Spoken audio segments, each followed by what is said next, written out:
सृष्टि की शुरुआत से भी पहले, जब समय का कोई अस्तित्व नहीं था, जब केवल प्रकाश था, तब स्वर्ग में एक ऐसा स्वर्गदूत था जो सुंदरता, बुद्धि और शक्ति में सबसे श्रेष्ठ था।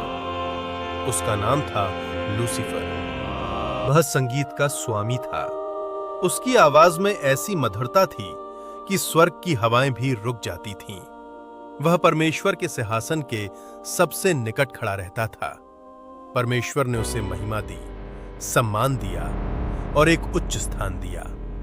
लेकिन यही से शुरू हुई एक कहानी जो सृष्टि का सबसे बड़ा पतन बन गई। धीरे धीरे लूसीफर ने अपनी सुंदरता को देखा, अपनी शक्ति को महसूस किया और उसके भीतर जन्म हुआ गर्व।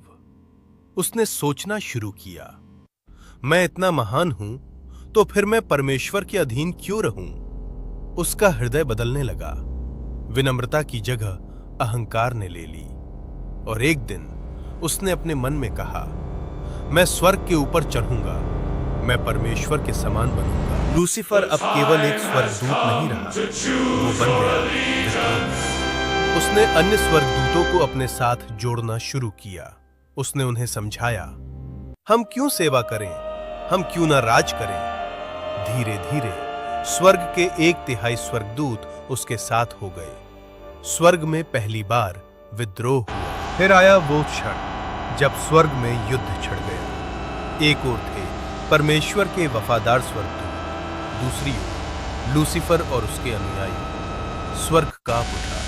प्रकाश और अंधकार आमने सामने खड़े थे और फिर परमेश्वर के न्याय ने निर्णय लिया। लूसीफर और उसके अनुयायी स्वर्ग से निकाल दिए गए। एक समय का उज्जवल प्रकाश अब अंधकार में गिर रहा था।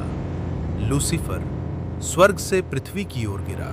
उसका नया नाम बना शैतान। अब वो प्रकाश का वाहक नहीं था, बल्कि अंधकार का स्वामी बन चुका था। आज भी उसका उद्देश्य वही है, मानव को परमेश्वर से दूर करना।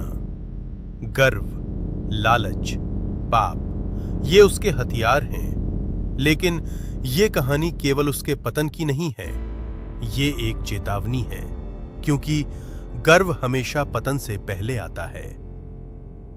स्वर्ग का सबसे महान स्वर्गदूत अपने ही अहंकार के कारण नरक का शासक बन गया।